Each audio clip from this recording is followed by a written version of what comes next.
Que ce soit en période de crise ou non, l'anxiété chronique peut avoir de lourdes conséquences sur ta santé. Tu peux avoir la meilleure hygiène de vie du monde, elle peut complètement, littéralement flinguer ta santé par exemple, en affectant ton sommeil de manière négative, également en t'incitant à te suralimenter pour compenser d'une certaine manière, ou tout simplement en flinguant littéralement ton humeur.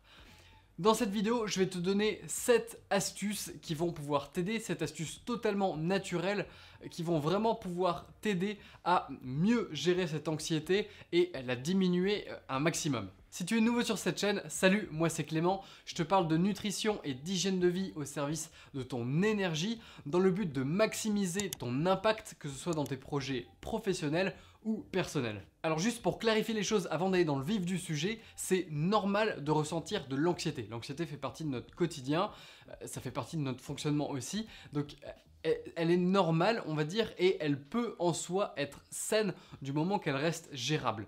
Sauf que parfois, elle peut devenir chronique, ça veut dire que tu peux rentrer dans ce cercle vicieux où l'anxiété va par exemple pourrir ton sommeil qui, avec le manque de sommeil, va accentuer ton anxiété, etc. etc. Et jamais en sortir, tu bascules dans ce qu'on appelle l'anxiété chronique. Là, ça devient très difficile à gérer. Le premier réflexe, en général, c'est d'aller vers des solutions de médicaments anxiolytiques. Le problème, c'est que ces médicaments viennent en général avec leur lot d'effets secondaires que tu veux éviter. Ma recommandation, c'est d'essayer au moins les 7 astuces dont je vais te parler dans cette vidéo, 7 astuces totalement naturelles avant de t'orienter directement vers ces solutions médicales. Encore une fois, je ne suis pas médecin, mais tout ce que je vais te dire dans cette vidéo est accompagné de sources scientifiques que je te mets en description et que j'ai également pu tester personnellement. Et on commence tout de suite avec le numéro 1, à savoir les oméga 3.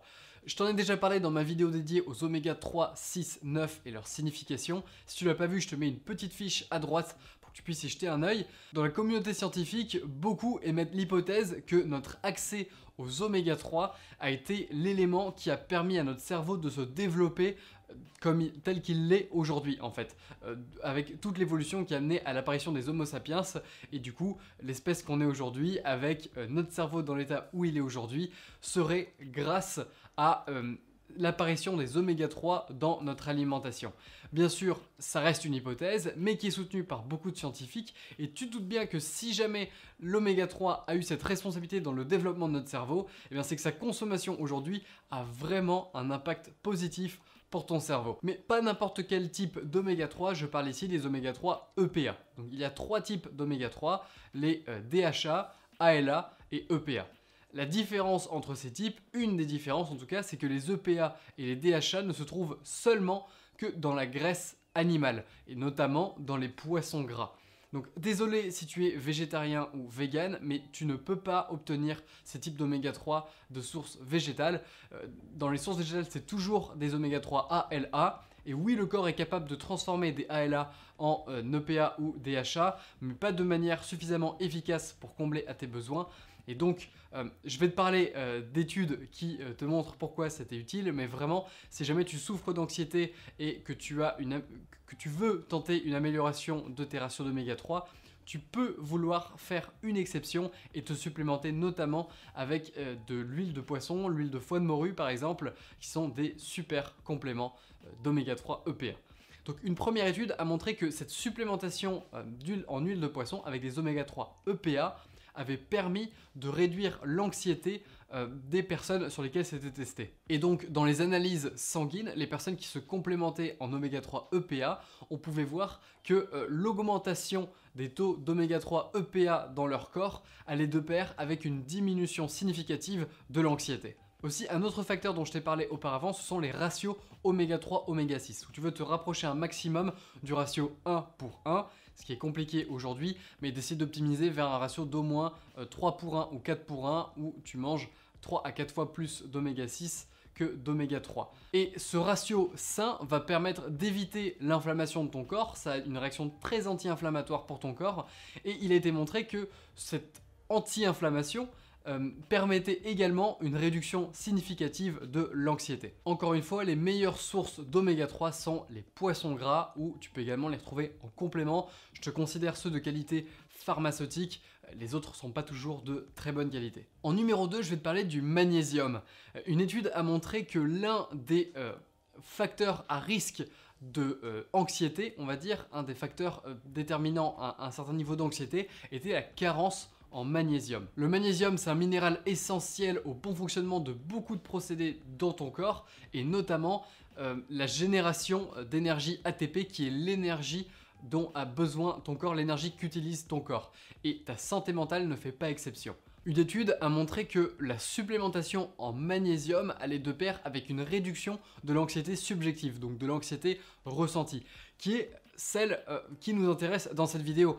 Si ton corps est, on va dire, biologiquement stressé, mais que tu ne le ressens pas de manière subjective, que du coup ça n'impacte pas forcément ton sommeil, etc., ce n'est pas vraiment un problème. Là, ce qu'on veut vraiment adresser, c'est l'anxiété subjective, donc l'anxiété que tu ressens. Les bonnes sources de magnésium, ça va être tout ce qui va être les feuilles vertes, tu sais, les salades, épinards, etc. Voilà, tout ça c'est assez riche en magnésium. Également tout ce qui va être aliments entiers, fruits, légumes, t'en trouves vraiment dans beaucoup d'aliments. Malheureusement aujourd'hui c'est très compliqué d'avoir sa dose de magnésium seulement via ton alimentation. Il y avait un expert de la nutrition et un entraîneur olympique très reconnu qui s'appelle Charles Poliquin, un Canadien, qui disait que il se foutait de savoir à quel point ta diète était parfaite et que même si elle était parfaite, ce qui était extrêmement rare, il était très peu probable, voire impossible que tu aies suffisamment d'apport en magnésium. Donc si jamais tu as des problèmes d'anxiété et que tu as déjà une alimentation saine, je t'encourage vraiment à te supplémenter en magnésium, ça peut être une bonne idée. Le numéro 3, ça va être le zinc. C'est également un minéral essentiel et il se trouve que on s'est rendu compte qu'une déficience en zinc, un déficit zinc, allait de pair avec un état d'anxiété sur différentes études, une qui a été faite en Chine, une autre qui a été faite notamment aux États-Unis. Et il se trouve que le zinc est un minéral qui te permet de mieux gérer la cortisol, qui est l'hormone du stress. Si tu es abonné à ma liste email, tu as peut-être reçu mon mail où je te parle notamment de mes expériences avec le zinc et notamment la libido et la testostérone. Bon, c'était des sujets un petit peu plus perso qui étaient plus faciles à aborder dans les mails. Si jamais tu n'es pas abonné, tu peux le faire via un lien dans la description pour recevoir les prochains et ne pas manquer les prochains. Toujours est-il que le zinc a ce rôle fondamental qui te permet de t'aider en tout cas à gérer ce stress et cette anxiété. Et si jamais tu es déficient, ça peut être vraiment intéressant de te supplémenter ou en tout cas d'améliorer ton alimentation pour l'inclure davantage ou le trouver de manière naturelle, très principalement dans les fruits de mer. Le grand champion en titre étant l'huître. Les huîtres sont des bombes de nutriments et notamment de zinc. Et il se trouve que tu peux également en trouver dans certaines légumineuses comme les lentilles. Mais les huîtres et les fruits de mer restent les champions en titre. Numéro 4, ça va être la vitamine B6 ou la pyridoxine, qui est son autre nom. Il se trouve que cette vitamine, elle va favoriser la sécrétion de sérotonine et également de GABA dans ton cerveau. Alors le GABA, je t'en ai déjà parlé dans ma vidéo sur le sport et à quel point le sport te contribue à ton intelligence et permet d'accentuer ton intelligence. Si tu l'as pas vu, je te mets une petite fiche à droite comme d'habitude. Et donc le GABA, ça va être une hormone qui va te permettre d'avoir cet effet un petit peu calmant, relaxant et qui va également te permettre de gérer ton anxiété. C'est également le cas de la sérotonine qui est un de ces neurotransmetteurs qui te permet de gérer le stress et l'anxiété. Une étude a également montré que prendre de la vitamine B6 ou avoir une alimentation riche en vitamine B6 en plus d'une supplémentation en magnésium par exemple, ça permettait d'accentuer les effets anti-anxiété du magnésium et d'améliorer son absorption. Donc les deux vont plutôt de pair, ça peut être pertinent de penser à optimiser les deux dans ton alimentation. Les bonnes sources de vitamine B6 dans la nature sont essentiellement des viandes comme la dinde, le bœuf, plus particulièrement le foie, donc le foie de bœuf, mais également les foies de volaille et autres. Et tu vas le retrouver en source végétale, tu vas le retrouver notamment dans les pistaches. Tu le retrouves également en bonne quantité dans le thon, ça c'est bon à savoir. Le numéro 5, ça va être la théanine. Alors la théanine, c'est un acide aminé en fait que tu trouves naturellement dans le thé notamment. Et en fait, c'est particulièrement intéressant si comme moi tu es très sensible à la caféine, ça te permet de lutter contre les potentiels effets secondaires de stress et d'anxiété, de palpitations notamment, que tu peux avoir après la consommation de caféine. Pour ma part, j'en achète en supplément et j'en mets dans mon thé du matin si jamais j'ai envie de prendre du thé. Je suis un hypersensible à la caféine et il se trouve que ça me permet d'éviter ces symptômes et également, même quand je consomme pas de théine, j'en consomme régulièrement à jeun le matin, ça me permet de m'aider à me concentrer et à m'apaiser. Ça a vraiment pas mal de vertus là-dessus. C'est la raison pour laquelle, malgré le fait que le thé contiennent de la caféine et parfois pas mal de caféine, notamment pour le thé matcha par exemple. C'est la raison pour laquelle les effets excitants ne sont pas du tout aussi violents que le café malgré tout. Là aussi, des études ont montré que la théanine était très efficace contre l'anxiété. Comme d'habitude, le lien est en description pour la source. Numéro 6, ça va être la lavande. Oui, la lavande est une petite merveille quand il s'agit de gérer le stress et l'anxiété. Et je vais te parler de 3 études particulièrement intéressantes sur le sujet. Une étude a notamment comparé 2 groupes de personnes, un qui profitaient de médicaments anxiolytiques et d'autres qui profitaient d'un traitement à la lavande, d'une supplémentation avec de la lavande, et se sont rendus compte que le groupe qui prenait de la lavande avait les mêmes effets positifs anti-anxiogènes et anti-stress que ceux qui prenaient des anxiolytiques, à la différence près qu'ils n'avaient pas les effets secondaires de sédation notamment, le côté un peu sédatif et endormant des anxiolytiques, ce qui est particulièrement intéressant. Également, il y a une autre étude qui a montré que chez des patients sous antidépressifs qui étaient en état de dépression, le fait d'ajouter la lavande, notamment des capsules d'huile de lavande à leur alimentation en tant que complément, ça permettait d'accentuer les effets anti-anxiogènes du coup, et que ça contribuait grandement à l'amélioration de la qualité de leur sommeil.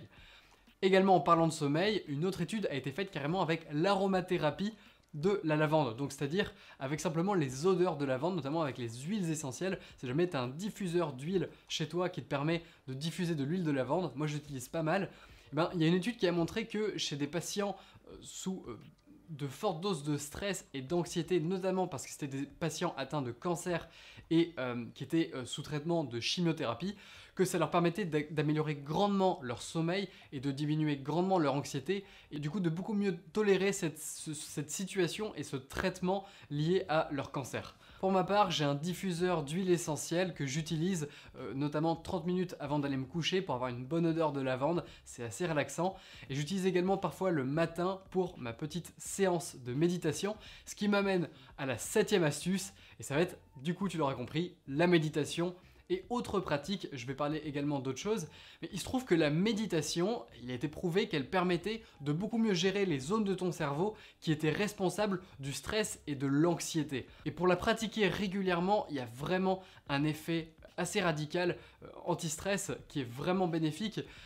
Je sais que c'est très cliché de parler de méditation parce que ça devient un petit peu à la mode en ce moment et on a un peu ce côté, cette image très ésotérique de la méditation. Maintenant, c'est ni plus ni moins un exercice de contemplation de ta respiration, notamment, c'est une des méthodes de méditation. Tu peux essayer de le faire ne serait-ce que 2 minutes le matin, c'est déjà énorme et beaucoup mieux que le fait de ne pas en faire du tout. Essayez petit à petit de basculer vers 5 minutes, 10 minutes, potentiellement un quart d'heure ou 20 minutes si t'en tires davantage de bénéfices. Pour ma part, je fais minimum un quart d'heure tous les matins, j'y vois un bénéfice énorme. Pour t'aider dans cette démarche et te guider, je te conseille l'application Headspace qui a un programme de 10 jours d'essai gratuit avec 10 minutes, des séances de 10 minutes de méditation. Tu peux également utiliser Calm qui est une super application de méditation. Il y en a beaucoup d'autres comme Seven Mind ou également les applications de Deepak Chopra ou de Sam Harris qui s'appelle Waking Up je crois et qui est pas mal vanté par des entrepreneurs comme Tim Ferriss ou Kevin Rose. Enfin bref, ça devient mainstream de méditer, mais crois-moi, c'est pas pour rien et je t'invite vraiment à essayer. Notamment également tout ce qui est pratique, les routines de gratitude, ça aide beaucoup. Je t'invite à te renseigner sur le sujet si jamais tu ne les connais pas et si tu veux un petit peu essayer dans le cas où tu es en ce moment atteint d'anxiété. Laquelle de ces 7 astuces tu appliquais déjà à ton quotidien et laquelle tu vas appliquer et essayer d'implémenter? Réponds-moi dans les commentaires, ça m'intéresse vraiment de faire un peu une analyse de qui en est où, entre guillemets, et qu'est-ce qui est efficace chez différentes personnes. Je lis et réponds à absolument tous les commentaires, donc vas-y, je t'encourage à me le dire. J'espère que tu auras appris pas mal de choses aujourd'hui, en tout cas c'était le but. Tu vas voir toutes les sources sont en description, il y en a pas mal, beaucoup d'études scientifiques, ça a été beaucoup de travail. En tout cas, n'hésite pas à me le dire si ça t'a plu. Je te dis à très vite pour une prochaine vidéo, d'ici là, prends soin de toi, ton cerveau te remerciera.